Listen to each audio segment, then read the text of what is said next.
uvijek se trudimo da za sve slojeve publike imamo po jedan naslov, da žanrovski ponudimo onako bogat repertoar i da uvijek imamo posebno mjesto za mlade nade.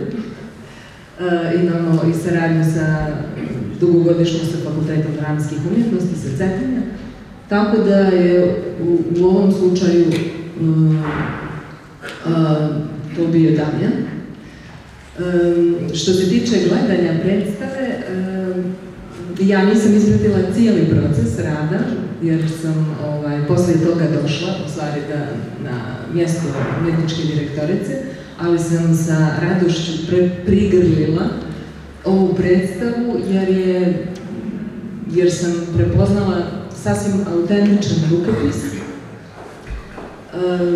nešto što je jedna velika sloboda, misao, potpuno drugačija, ali mene je konstantno uznemiravalo. Konstantno svako gledanje, te ključne rečenice, kao Evropa je tako tužna,